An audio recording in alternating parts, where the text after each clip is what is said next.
Hello friends, welcome back to our YouTube channel GK with me. तो आज के इस वीडियो में हम पढ़ना शुरू करेंगे मॉडर्न हिस्ट्री के टॉपिक के बारे में। जैसा कि आपको पता है, इससे पहले हम पूरा का पूरा ये वाला टॉपिक जो था वो कंप्लीट कर चुके हैं।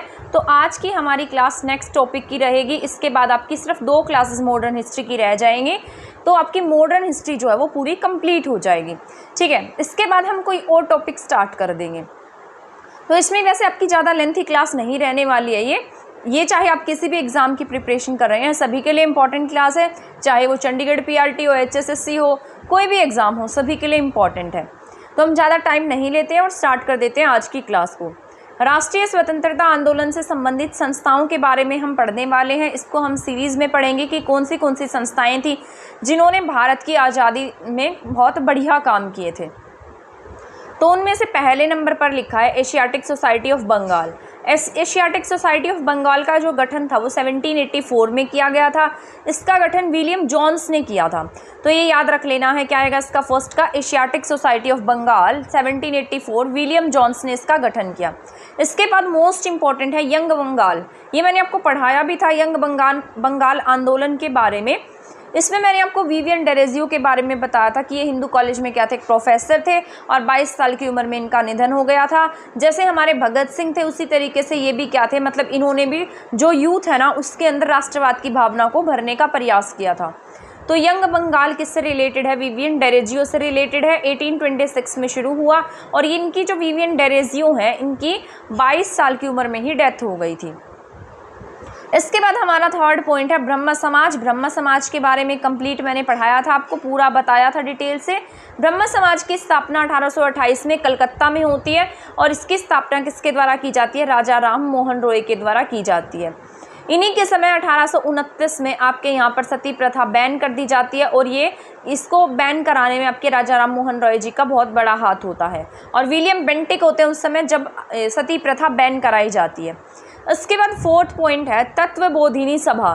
तत्वबोधिनी सभा जो थी वो देवेंद्रनाथ ठाकुर यानी कि जो रविंद्रनाथ ठाकुर थे उनके पिताजी के द्वारा इसका गठन किया गया था, उनके पिताजी के द्वारा बनाई गई थी। और ना तत्वबोधिनी के नाम से एक पत्रिका संपादित होती थी, एक पत्रिका का मतलब संपादन होता था, हर शायद वीकली आती थी ये पत्रिका। तो उसमें जो रविंद्रनाथ टैगोर हैं उनका जनगणमन जो उन्होंने लिखा था वो सबसे पहली बार उसमें प्रकाशित हुआ था।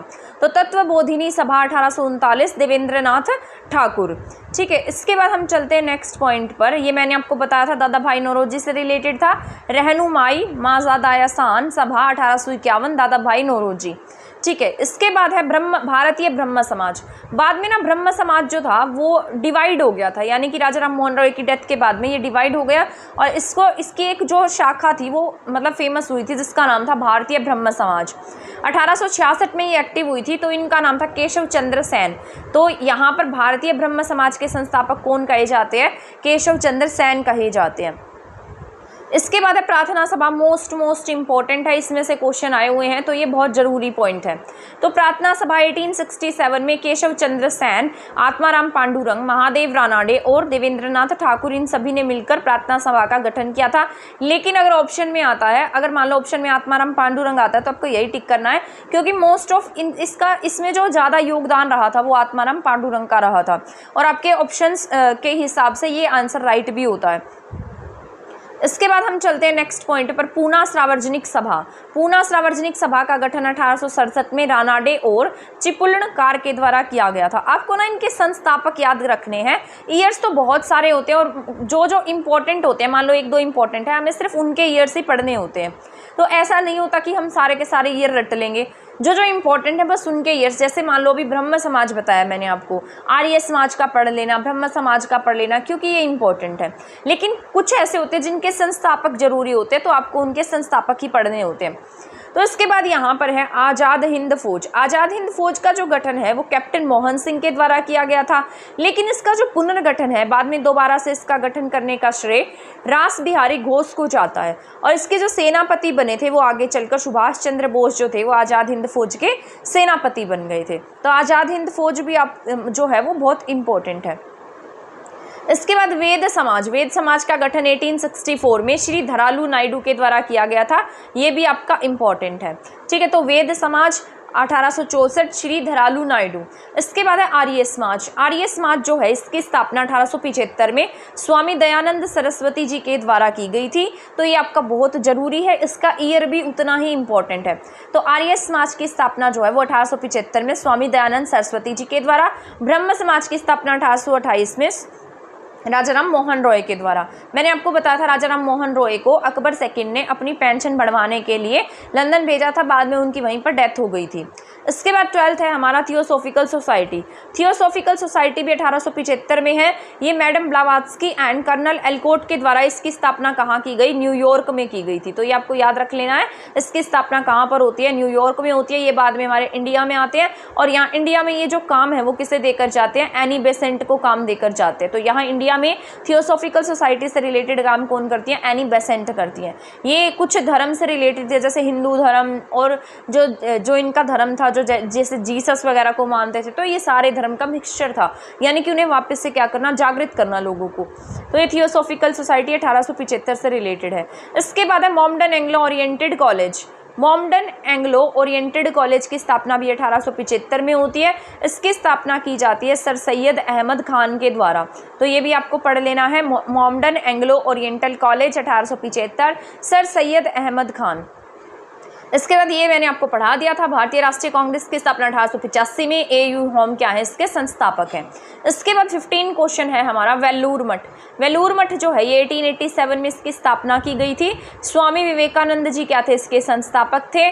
ठीक है, इसमें इन्होंने मतलब जो स्वामी विवेकानंद जी थे, ये जो रामकृष्ण परमहंस है उन्हें अपना गुरु मानते थे। बाद में आगे चलकर उन्हीं के नाम पर ये रामकृष्ण मिशन की भी स्थापना करेंगे। इसके साथ साथ इन्होंने सबसे पहली बार विश्व धर्म सम्मेलन 1893 में शिकागो में पार्टिसिपेट किया था।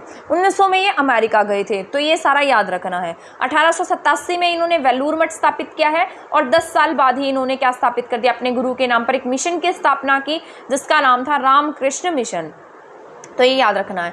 इसके बाद है सर्वेंट्स ऑफ इंडिया सोसाइटी। ये इंपॉर्टेंट है। सर्वेंट्स ऑफ इंडिया सोसाइटी जो है इसका गठन गोपाल कृष्ण गोखले के द्वारा 1905 में किया जाता है। ये मैंने आपको पढ़ाया था, होम रूल लीग से रिलेट करके पढ़ाया था। मैंने आपको बताया था होम रूल लीग में गोखले की सर्वेंट्स ऑफ इंडिया सोसाइटी के सदस्यों की आने की अनुमति नहीं थी, यानी कि वो होम रूल लीग का सदस्य नहीं बन सकते थे। तो ये होम रूल लीग से मतलब क्या थे? ये उससे अलग थे, उसमें पार्टिसिपेट नहीं कर सकते थे। तो सर्वेंट्स ऑफ इंडिया सोसाइटी 1905 और होम रूल लीग 1916 में। इसके बाद है मुस्लिम लीग। मुस्लिम लीग का गठन 1906 में होता है। सलीम उल्लाह खान और आगा खान की क्या करते हैं? इसके संस्थापक होते हैं। इसके बाद है गदर पार्टी। गदर पार्टी का मैंने बताया 1913 में और इसके जो संस्थापक थे वो सोहन सिंह भाखना थे। ठीक है, तो ये आपको याद रखना है। गदर पार्टी की जो स्थापना है 1913 में सोहन सिंह भाखना ने की थी। इसके बाद होम रूल लीग भी बताया 1916 में तिलक और एनी की दोनों ने मिलकर किसकी स्थापना की है? होम रूल लीग की स्थापना की है।